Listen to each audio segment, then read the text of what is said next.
저는 이제 창세기 제 23번째 강의를 하겠습니다. 이 창세기 24장 전체를 할 것인데요. 오늘 우리는 1절에서 7절까지 읽었습니다. 오늘 창세기 24장 말씀을 통해서 우리는 하나님의 가정을 만드는 이 결혼의 원리에 대해서 함께 한번 살펴보고자 합니다. 여러분, 이 결혼이라는 게 일륜지 대사라고 그러잖아요. 사람이 살면서 남자와 여자로 태어나는데요. 남자와 여자로 각각 다른 집에서 태어나는데 결국은 한 몸이 되어서 한 집에서 합법적으로 그리고 도덕적으로 윤리적으로 가장 합당하게 사는 것을 우리는 결혼이라고 이야기합니다. 그러니까 결혼이라는 것은요, 우리의 인생에 있어서 사람들의 삶 속에서 하나님께서 허락하신 굉장히 기쁘고 즐거운 예식이라고 할 수가 있습니다. 이 창세기에 보면은 이 아담과 이브를 누가 중매를 해주시죠? 우리 창세기에서 아담과 이브를 누가 중매해 주세요? 하나님 아버지께서 중매해 주십니다. 하나님 아버지께서 이 가정을 이루실 때 아담이 원한 것도 아니었습니다. 하나님께서 아담을 보시고 아담에게 돕는 배필이 필요함을 보시고 이 땅의 모든 동물들을 봤으나 거기에서 찾지 못했기 때문에 하나님께서 직접 이 아담의 갈비뼈를 취해서 이브를 만드시고 그 이브를 아담에게 데려갑니다. 그러니까 하나님께서 이브를 아담에게 데려가서 만들어진 것, 하나님께서 만드신 것이 가정입니다. 어떻게 보면 여러분, 국가나 어떤 세상 속의 조직보다 가장 먼저 하나님께서 만드신 것이 가정이에요. 그러니까 이 가정에는요, 하나님의 뜻이 담겨져 있습니다. 특별히 이 가정에서 남편은 이 신약 성경에 와서 남편은 예수 그리스도를 상징한다라고 이야기하고, 그 다음에 아내는 이 땅에 있는 교회라고 성경은 이야기하고 있습니다. 그러니까 가정에서 하나님께서 창조하실 때 온 땅을 창조하실 때 가정도 창조하시고, 그 창조된 가정을 통해서 예수 그리스도와 그리고 이 신부된 교회들의 모습까지도 하나님께서는 미리 다 창조하신 거라고 우리는 볼 수가 있습니다. 그래서 여러분, 우리는 이 결혼에 대해서 정말 특별히 우리 예수 그리스도를 믿는 그리스도인들이 결혼에 대해서 어떻게 생각하고 이 하나님의 가정을 어떻게 만들어 갈지를 한번 살펴보기 원합니다. 그래서 여기에는 지금 청년들이 없는데요. 사실 이 말씀이 청년들에게도 도움이 되고, 그리고 또 우리 장년층에게는 또한 이것을 알고 그것을 우리의 자녀들이나 또한 우리가 알고 있는 청년들에게 좋은 권면의 말씀으로 또한 줄 수 있으리라 믿습니다. 제가 이제 얼마 전에 결혼식 사진을 앨범을 좀 봤는데요. 결혼식 앨범 보니까 그게 한 벌써 몇 년 됐죠? 2006년이니까 네, 또 오래됐습니다. 굉장히 촌스럽더라고요. 결혼 사진이 굉장히 촌스러운데요. 이제 교회에서 사진을 찍어서 그런지 시대는 그렇게 오래된 시대가 아닌데 한 80년대 이때 찍은 것 같더라고요. 그래서 사진이 딱 보면서 이거 참 사진이, 나는 분명히 2000년도에 결혼을 했는데 2006년에 결혼했거든요. 근데 사진은 왜 80년대 사진이냐 이렇게 생각을 해봤는데요. 여러분, 그런데 참 그걸 보면서 감사했습니다. 사진이 촌스럽든지 촌스럽든지 않든지 내가 어릴 때부터 다녔던 그 교회에서 그냥 그곳에서 먹고 그곳에서 자라고 영의 양식, 육의 양식 먹고 자랐잖아요. 그곳에서 내가 자란 그곳에서 하나님 앞에 결혼 예식을 드릴 수 있었다는 거. 그리고 특별히 또 이렇게 아내를 그곳에서 만나서 그곳에서 결혼할 수 있었다는 거. 이게 생각해 보니까 정말 하나님의 큰 은혜고 하나님의 엄청난 복이구나 생각을 했어요. 그래서 정말 그때 결혼식을 지금 생각해 보면 어떻게 그럴 수가 있었을까. 하객이 700명 넘게 왔거든요. 거의 800명이 왔거든요. 그 사람들이 이제 결혼식 이렇게 얘기할 때 나 몇 명 왔네 몇 명 왔네 그러면서는 나 거의 700~800명 왔는데 그러면 전부 다 입이 떡 벌어져요. 그래서 연예인 결혼했냐고. 그래서 저는 이제 그때를 생각해 보면 이게 참 하나님의 은혜구나. 같은 믿음의 가족들이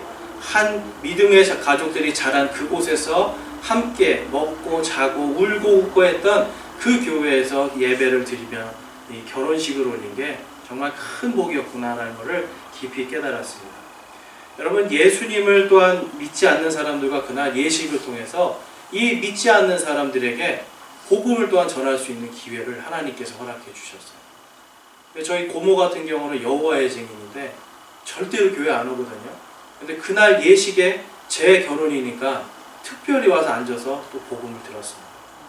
그리고 예수 그리스도의 복음을 한 번도 들어볼 수 없는 사람들이 그날 와가지고 제 친구들, 불자들이 굉장히 많거든요. 운동하는 애들.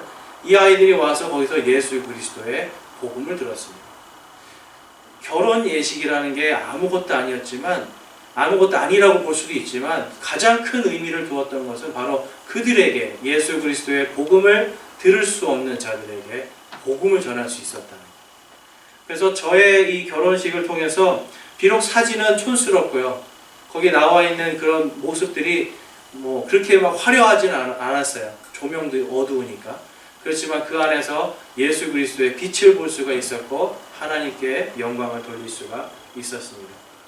여러분, 오늘 성경에서도요, 바로 이 그리스도인들이, 물론 아브라함 시대는 구약 시대지만 그리스도인들이 과연 이 믿음의 과정, 하나님의 과정을 어떻게 만들어 가야 되는가를 그 과정이 잘 나타나 있습니다. 그래서 여러분, 이 이삭의 엄마 사라가 바로 이 23장에서 이제 죽습니다. 약 127세에 7세 나이에 죽어요. 그러니까 127세에 지금 사라가 죽고 그 다음에 이삭의 신부를 찾을 때 이삭의 나이가 그럼 몇 살이었을까요? 성경에서는 그게 정확히 몇 살이라고 나와 있지 않지만 우리가 사라의 나이, 사라가 90세에 이삭을 낳거든요. 아브라함이 100세에 이삭을 낳고, 그러니까 37세 정도 된 나이에 지금 노총각이에요. 이삭은. 여러분 생각해 보세요. 지금 이 아브라함은요, 거기 그 근동에서, 이 중동 지역에서 굉장히 힘이 강한 족장 중에 한 명이었잖아요. 바빌로니아의 그 엄청난 왕들도 다 죽이고, 그렇죠? 그 다음에 소돔과 고모라 왕들이 이 헌물을 바치고 굉장한 부자였습니다. 굉장한 부자였고 또 엄청난 권력을, 힘을 갖고 있던 사람이었는데 아들이 37살 될 때까지 장가를 못 보내버린 거예요. 왜 그랬을까요, 여러분? 성경에 나와 있지 않지만 아브라함은 하나님께 가장 적합한 이 며느리를 찾았던 것 같아요. 그래서 오늘 말씀에서 이 자신의 가장 아끼는 종, 자신의 모든 재산을 관리하는 종에게 이제 내 아들 이삭의 아내를 찾아봐라 이렇게 명령을 하는 겁니다. 보통 옛날에는 우리 몇 살에 결혼을 했나요? 보통 몇 살에 결혼했죠? 우리나라 옛날에 조선시대 보면 15살에 하죠. 이스라엘 사람들은 13살이면 성인 신고를 합니다. 그러니까 13살이 넘어가면 성인이 되는 거예요. 그러니까 보통 한 15, 16, 17이면 다 결혼을 하는데 이삭은 무려 거기에서 20년이나 더 계속해서 신부를 못 구하고 기다리고 있었던 거예요. 이삭이 믿음이 좋았던 것 같아요. 제가 볼 때는. 한 번도 이 결혼에 대해서 불평불만했다는 얘기가 성경에 나와 있지 않잖아요. 그러니까 이삭은 굉장히 믿음이 좋고 이게 잘 기다리던 사람이었는데 이 아브라함이 하나님께 받은 하나님의 뜻에 합당한 아내를 찾지 못했기 때문에 계속해서 시간이 지연이 되고 있었습니다. 여러분, 당시에 이 아브라함이 살고 있던 지역이 어디입니까? 바로 가나안 땅입니다. 그런데 하나님께서는 아담에게 여자의 씨에서 올 그 하나님의 메시아를 약속하셨고요. 그 다음에 노아의 아들 셈에게 그 셈의 장막에서 모든 민족들이 거하게 되는 그러한 약속을 주셨어요. 그런데 하나님께서는 바로 이 셈족, 아브라함의 그 조상인 셈을 통해서 메시아를 낼 것을 약속하셨기 때문에 아브라함은 이 가나안 땅에서 셈족들이 없는 그곳에서 아들에게 합당한 약속된 며느리를 찾지를 못했던 겁니다. 여러분, 오늘날 그리스도인들도 한번 이 결혼에 대해서 한번 깊이 생각해 봐야 됩니다. 여러분, 결혼을 나이가 차서 결혼을 하는 것이 아니에요. 그리스도인들은 하나님의 복음과 하나님의 말씀 가운데서 말씀의 원칙과 원리대로 합당한 원리에 따라서 결혼을 해야 되는 것입니다. 그러니까 어떻게 들으면 그거 너무 심한 거 아니야? 그럴 수도 있어요. 그런데 오늘 말씀에서 우리가 과연 이게 정말 심한 건지, 어떻게 하면 하나님의 가정을 우리가 이룰 수 있는지를 한번 살펴보기 원하는데요. 그래서 첫 번째로요, 우리가 볼 것은 이 그리스도인들은요, 구원받은 사람하고 결혼하는 것이 원칙이에요. 구원받은 사람하고 결혼을 하는 게 원칙입니다. 우리 한번 4절 말씀 보겠습니다. 창세기 24장 4절 말씀입니다. 오직 내 고향 내 친족에게로 가서 내 아들 이삭을 위하여 아내를 취하라 하니.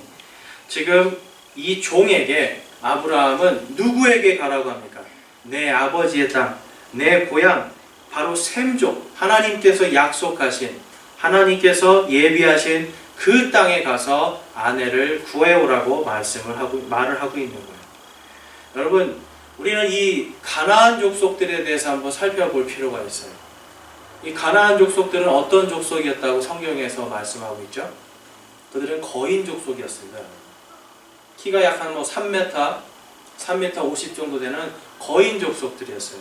엄청나게 큰, 이 덩치가 큰 사람들이었는데, 그들이 이렇게 거인 족속이 됐었던 이유에 대해서 유다서 6절에서 7절에서 이렇게 말씀하고 있어요. 또 자기들의 처음 신분을 지키지 아니하고 자기들의 처소를 떠난 천사들을 큰 날의 심판까지 영존하는 사슬로 묶어 어둠 밑에 예비해 두셨는데, 이것은 소돔과 고모라와 그것의 주변 도시들이 같은 방식으로 자기를 음행에 내주고 낯선 육체를 따라가다가 영원한 불로 보복을 당하여 본보기가 된 것과 같으니라 라고 이야기합니다. 이게 무슨 말씀이냐면, 노아의 시대 때에 바로 이 천사들과 이 가나안 땅에서 있었던 똑같은 일들이거든요. 천사들과 사람의 성적인 타락으로 인하여서, 성적인 관계를 통해서 거인들이 태어나는 일이 있었고요. 성경에 보면 노아의 홍수 이후에도 있었다라고 기록하고 있습니다. 그래서 당시에 이 가나안 땅에도 그때 노아의 시대에 사람들이 타락했던 것과 똑같은 형태의 성적인 타락이 바로 이 천사들과 있었다. 그래서 그들이 낯선 육체를 따라가다가 결국은 불로 심판을 받는 것이 성경에 나와 있습니다. 그게 바로 소돔과 고모라의 심판이었어요. 그래서 여러분, 이 당시에 이 가나안 땅에는요, 사람들도 살고 있었지만 바로 이 천사들과의 이런 성적인 어떤 이런 타락으로 인해서 사람들이 하나님이 보시기에 합당하지 않은 모습들로 있었다는 거예요. 그렇기 때문에 아브라함은 가나안 여인들 속에서, 물론 하나님의 언약된 백성이 셈 족속들인데, 그것이 아니라 또한 탁 보니까 가나안 여인들이 이렇게 더럽혀진 것을 보면서 그는 그곳에서 아들에게 합당한 며느리, 그러니까 합당한 아내를 찾지 못했던 겁니다. 그래서 여러분, 이제 갈라디아서 3장 26절, 28절에 보면 이렇게 얘기해요. 너희가 다 그리스도 예수님을 믿는 믿음으로 말미암아 하나님의 아이들이 되었나니 라고 이야기합니다. 자, 그리고 더 중요한 게 28절입니다. 너희가 그리스도께 속한 자면 곧 아브라함의 씨요 약속에 따른 상속자니라 라고 이야기합니다. 예수 그리스도께서 오셔서 이제 하나님께서 셈족과 아브라함에게 주셨던 그 메시아 예수께서 오심을 통하여서 이제는 구약의 모든 언약들이 예수님으로 집중이 되고요. 그 예수님을 믿는 사람들이 곧 아브라함의 씨, 곧 하나님의 약속된 씨라고 성경은 말씀하고 있습니다. 그러니까 예수님을 믿는 모든 사람들이요, 영적으로 아브라함의 씨요 하나님께서 아브라함에게 주신 그 모든 복을 상속받을 약속의 족속들이 되는 것입니다.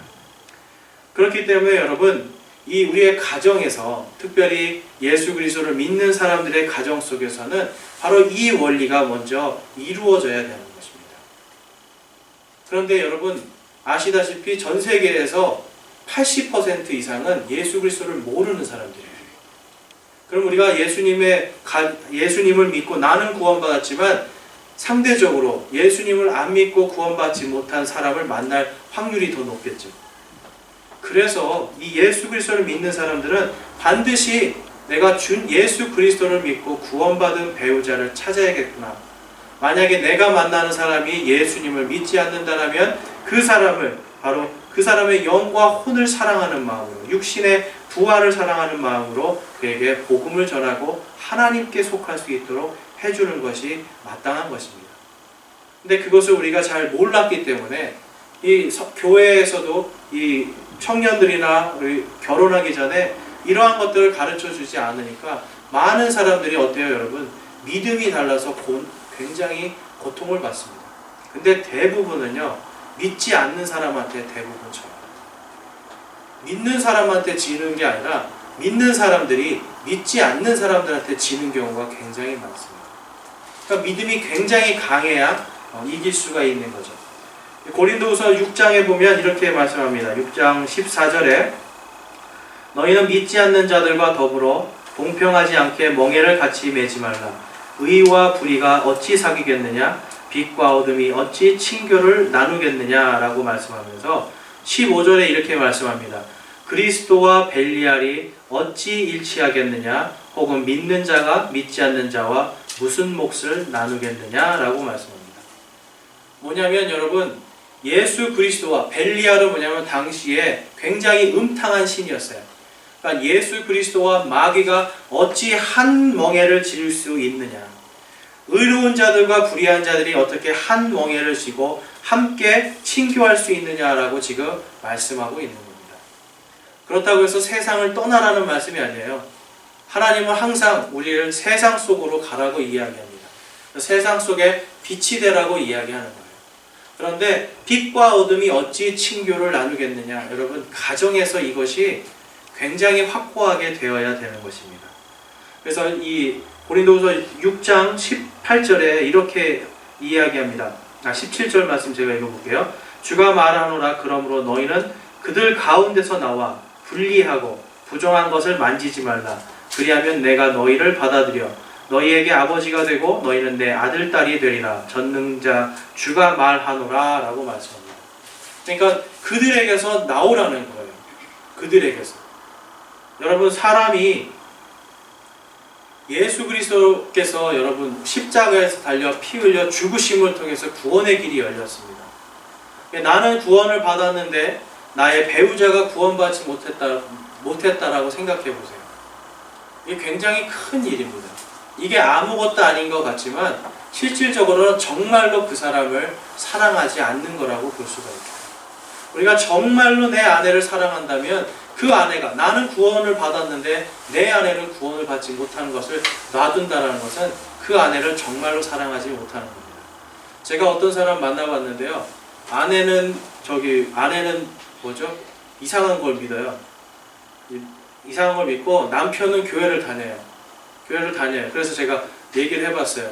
아니, 아내가 그렇게 이상한 걸 믿는데 그럼 좀 남편이 됐으니까 좀 아내를 바른 길로 인도해야 되는 것이 맞지 않습니까? 그러니까 딱 뭐라고 하냐면 우리는 너무 사랑해요. 그래서 서로의 종교를 존중해 주기로 했어요. 전혀 종교를 타치하지 않기로 했습니다. 딱 그러더라고요. 그래서 그러면 아내가 지옥에 가도 괜찮습니까? 그러니까 말을 안 하더라고요. 말을 안 해요. 여러분, 구원에 있어서 여러분, 우리는 한 번 살다가 죽고요. 그 다음에는 반드시 어디론가 가게 되어 있습니다. 둘 중에 하나입니다. 성경에서는 믿는 자들은 구원으로 하나님의 천국으로 들어갈 수 있고 믿지 않는 사람들은 지옥으로 영원한 형벌 속으로 간다고 말씀하고 있습니다. 그런데 어떻게 이 중요한 사건에 있어서 우리의 아내들을, 우리의 믿음의 가정을 만들 때에 그것을 소홀히 여길 수가 있겠습니까?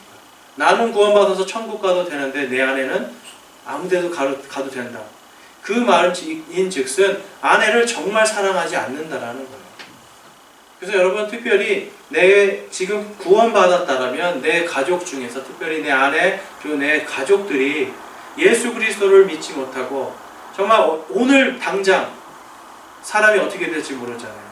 죽어서 지옥에 가도 된다라고 하는 생각을 하고 있다라면 그것은 정말로 가족들을 사랑하지 않는 것입니다.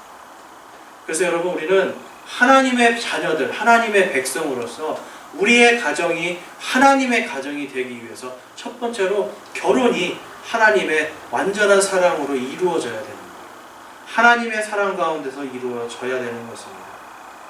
여러분, 그래서 이러한 영적인 원리를 가장 잘 흉내내고 있는 그 곳이 있어요. 거기가 어디냐면 바로 천주교예요. 가톨릭에서는 여러분 영세를 받지 않은 사람하고 성당에서 결혼을 못하게 합니다. 그래서 성당에서 결혼을 하려면 어떻게 해야 돼요? 영세를 받아야 돼요. 가톨릭 교회에서 세례를 받아야 되는데 그냥 주지 않습니다. 부모님이 믿게 해야 돼요.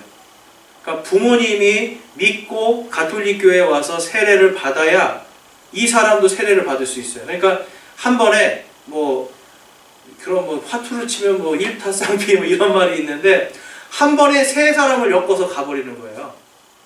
그러니까 결혼을 하려면 당신의 부모들까지도 다 교리문답하고 이 천주교회에 와서 세례를 받아라. 그래야 너도 세례를 받을 수 있다. 이렇게 해가지고 그런 사람만 받을 수 있게 합니다. 왜 그렇습니까, 여러분? 이 사람들도 영적인 원리를 따라가는 거예요. 그리스도와 벨리알이 어찌 함께하리요, 어찌 같은 멍에를 매려, 그거를 따라가는 거예요. 그래서 여러분, 영적인 원리를 그들은 잘 따라가고 있습니다. 그래서 제가 아는 분도 그것 때문에 전혀 믿음이 없어요. 예수님을 믿지 않지만 성당에서 아내를 위해서 성당에 가서 자기 부모님까지 다 가서 세례를 받고 자기도 세례를 받고 성당에서 결혼식을 올렸다고 합니다. 여러분, 영적인 이 질서가 정말 어떻게 보면 진리에서 떠나간 교회잖아요. 진리가 없는 교회잖아요. 이러한 교회들도 영적인 질서 안에서 이러한 것들을 해나가요.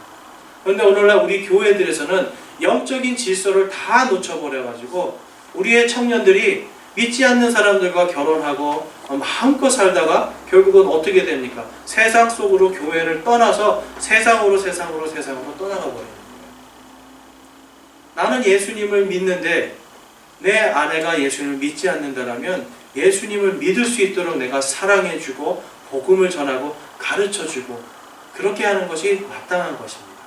이것이 바로 영적인 원리인데 이러한 영적인 원리를 교회에서 가르쳐주지 않으니까 사랑하면 결혼하라잖아요.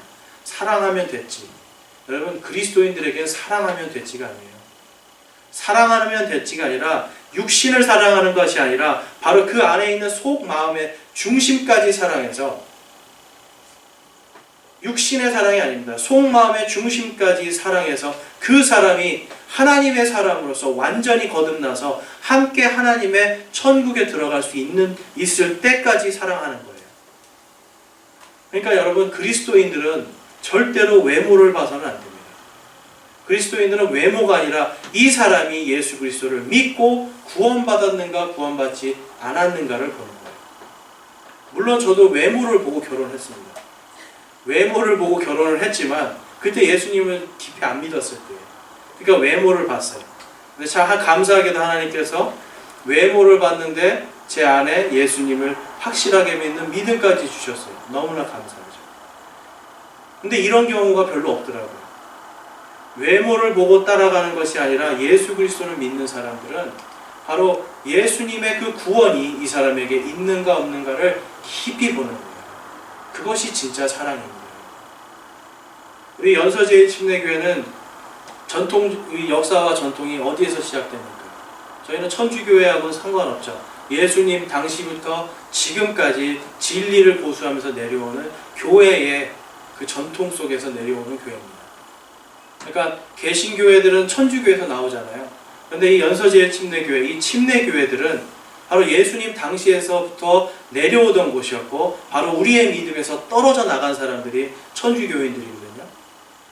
그래서 이 연서제일침례교회가 우리가 믿고 있는 이 믿음은 여러분 바로 이 영적인 원리를 그대로 따라가는 이 믿음입니다. 그래서 누구든지 우리가 결혼을 할 때 있어서 반드시 구원 받은 사람과 결혼하기 위한 이 영적인 원리를 따라가야 되는 거예요. 그 다음에 두 번째로 우리가 이 구원받은 사람과 결혼하는 이 원칙, 그리고 그 다음에 뭐냐면 믿음과 인내의 원칙입니다. 여러분. 믿음과 인내의 원칙. 우리 함께 5절에서 6절 말씀 보겠습니다.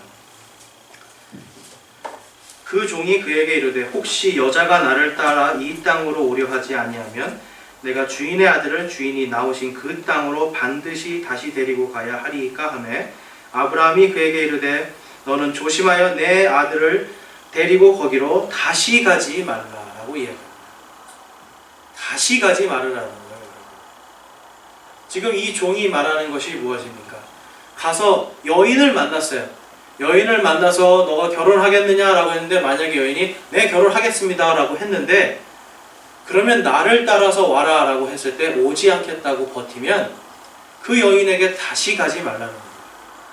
여러분 그러면 이삭의 입장에서는 지금 37세잖아요. 노총각이에요.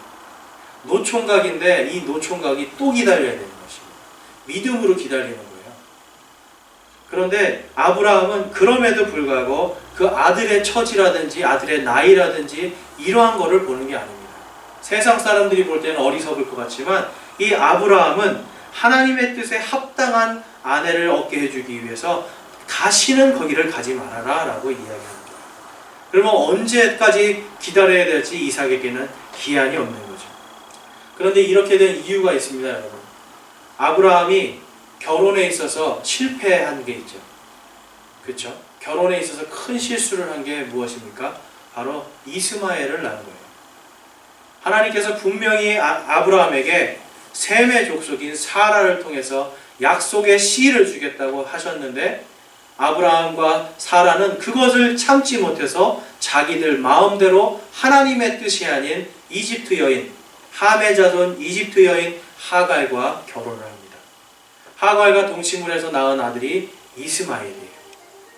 그러니까 이스마엘이라고 하는 이 아들을 낳았는데 이 아들 때문에 이 아브라함에게는 굉장히 큰 마음의 아픔이 있었습니다.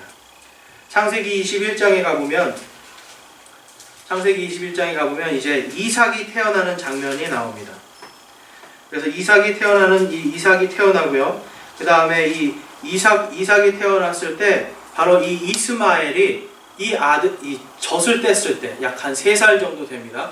그 3살 좀 됐을 때에 이 아이를 희롱하는 장면이 나옵니다.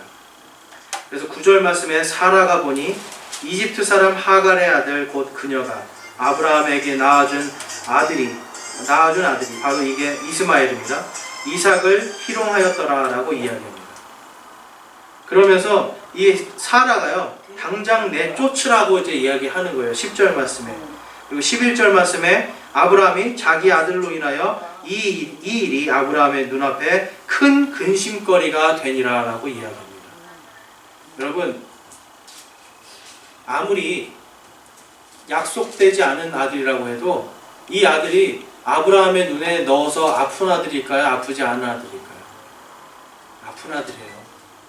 아브라함은 이 사라 때문에 어떻게 보면 정말 내 사랑하는 아들인데 아내의 눈치 때문에 못했을 수도 있어요.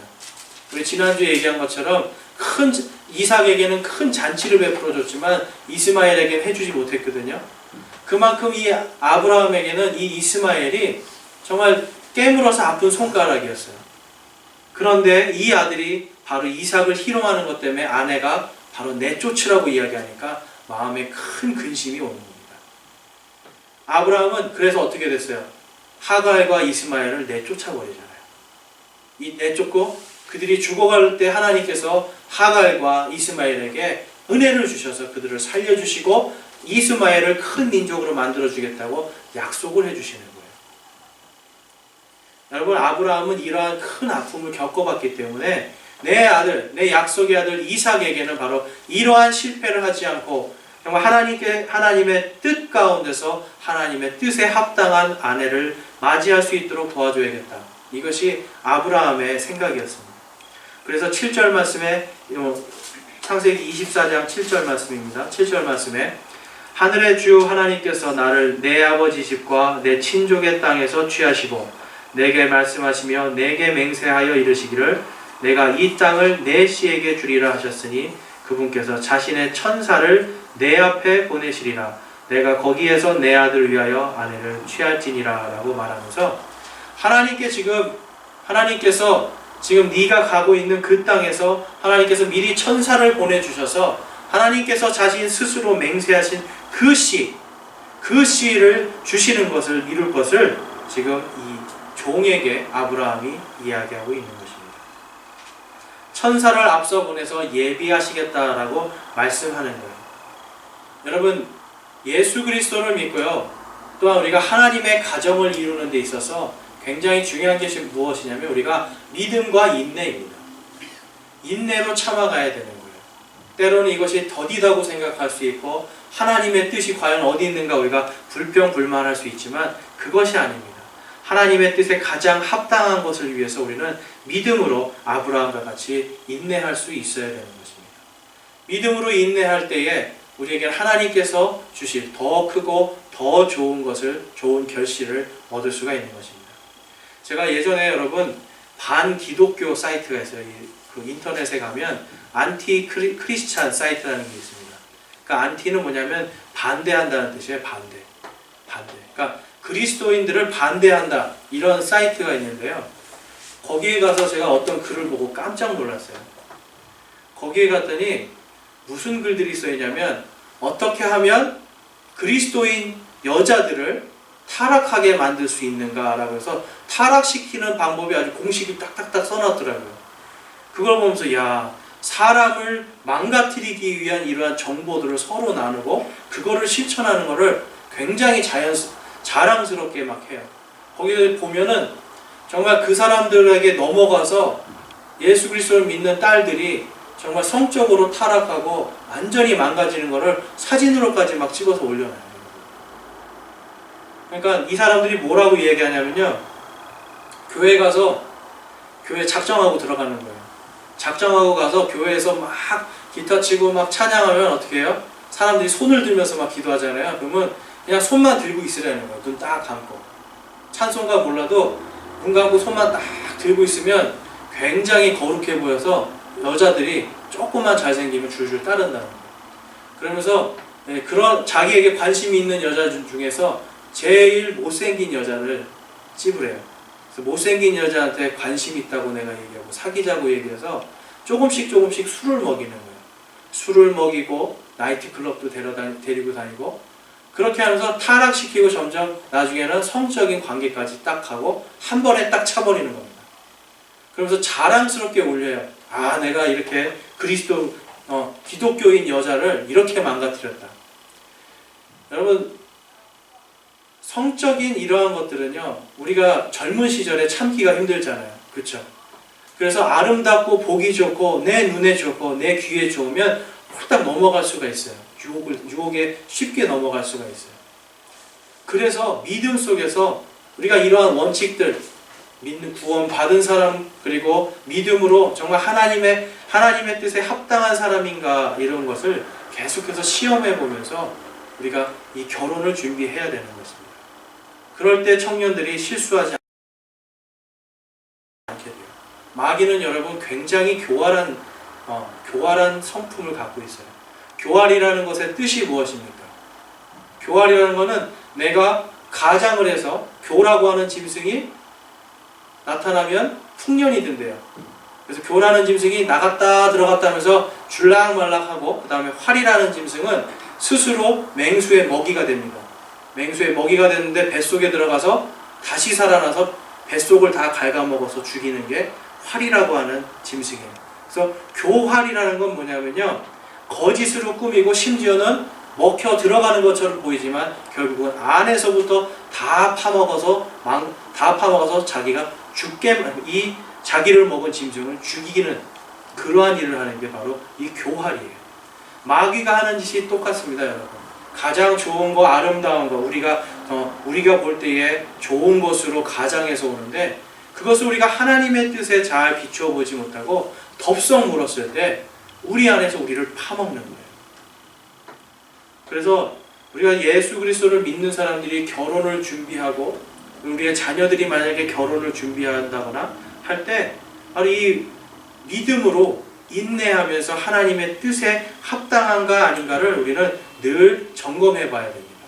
그래서 요한일서 3장 7절 8절 말씀에서 7절 말씀에서 이렇게 말씀해요. 어린 자녀들아, 아무도 너희를 속이지 못하게 하라. 의를 행하는 자는 그분께서 의로우신 것 같이 의로우며 죄를 범하는 자는 마귀에게 속하나니 마귀는 처음부터 죄를 짓느니라. 하나님의 아들이 나타나신 목적은 이것이니 곧 그분께서 마귀의 일들을 멸하시려는 것이라. 여러분, 마귀는 우리를 쓰러뜨리고 우리의 가정을 하나님의 가정이 되지 못하게 하기 위해서 모든 수단과 방법을 다 씁니다. 그런데 이 마귀는 아무리 그가 아름답고 좋은 것으로 꾸밀지라도 항상 무엇이 드러나요? 죄가 드러나는 거예요.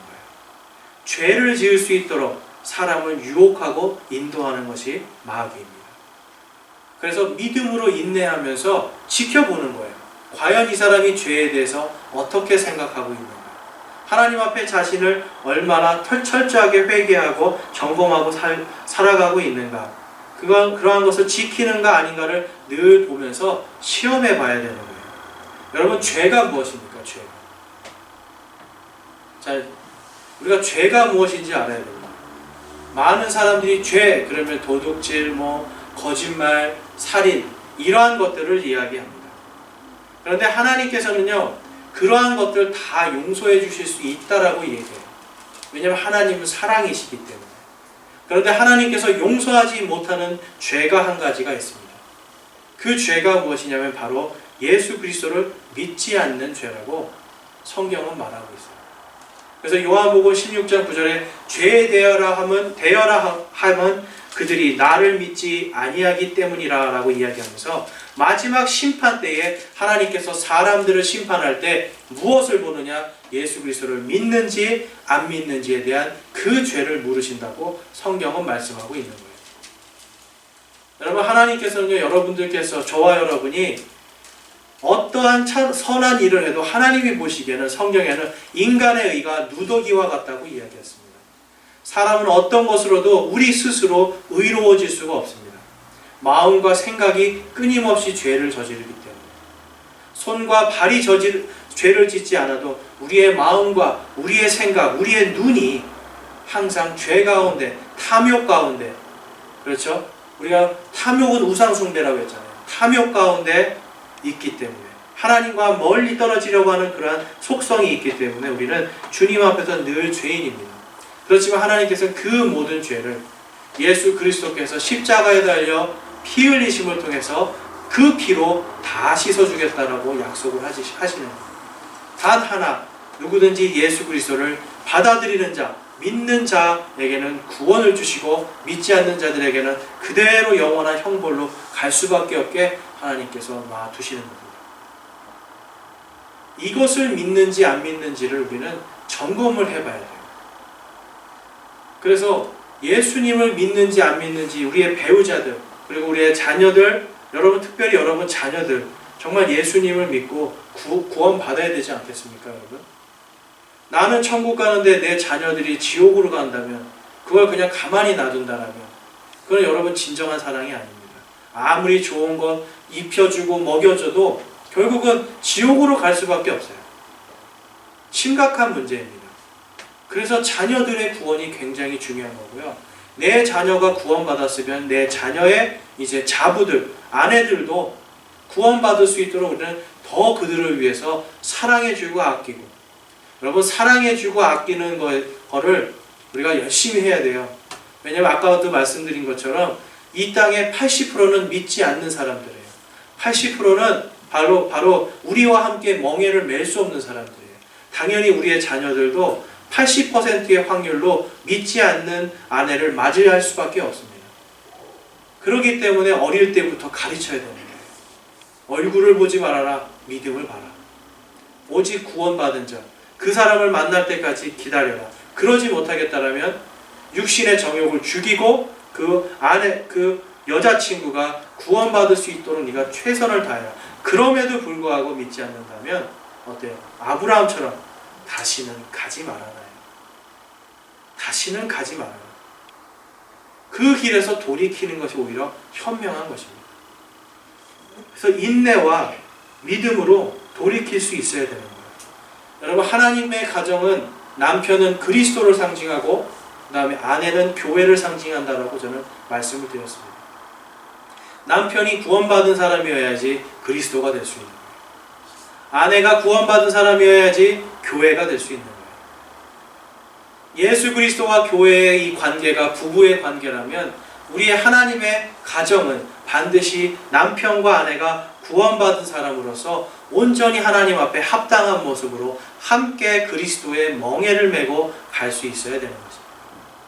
어떻게 그리스도와 벨리알이, 그리스도와 마귀가, 빛과 어둠이 함께 거하고 함께 친교하면서 하나님께서 주실 것을 상속받을 수 있겠습니까? 여러분, 우리는 아브라함과 그 종의 대화를 통해서 오늘 이 하나님의 가정을 어떻게 이루어야지 되는지 그 두 가지의 원리를 보았습니다. 첫 번째는 구원받은 자들이 함께 가정을 이루어야 되고, 두 번째는 그 가정을 이룰 때까지, 심지어는 내가 이 관계를 끝낼 수도 있다라고 하는 결단까지, 믿음의 인내와 결단까지 실천할 수 있는 그러한 모습으로 우리는 나아갈 수 있어야 됩니다. 그럴 때 아브라함이 이 종에게 이야기한 것처럼 하나님의 천사가 앞서가서 미리 가서 예비하실 것이다 라고 하는 그 예비하신 가장 좋은 것으로, 더 좋은 것으로 하나님께서 채워주시고 인도해 주심을 우리는 믿어야 됩니다. 그래서 하나님 앞에서 우리는 모두가 하나님의 가정을 이루어야 됩니다. 여러분, 아직 하나님의 가정을 이루지 못했다면 하나님의 가정을 이룰 수 있도록 기도하셔야 되고, 그러니까 그 기도 가운데서 내가 더 사랑이 부족하다면 더 사랑해야 되고, 우리의 자녀들이 아직 하나님의 가정을 이루지 못했다면 그것을 이룰 수 있도록 정말 목숨 걸고 사랑해야 되는 것입니다. 우리가 자식들이 여러분 물에 빠진다고 생각해 보세요. 물에 빠지면 목숨 걸고 들어가지 않습니까? 마찬가지입니다. 우리 자녀들이 예수님을 믿지 않으므로 지옥에 갈 수밖에 없다라고 한다면 목숨 걸고 가야 되는 것입니다.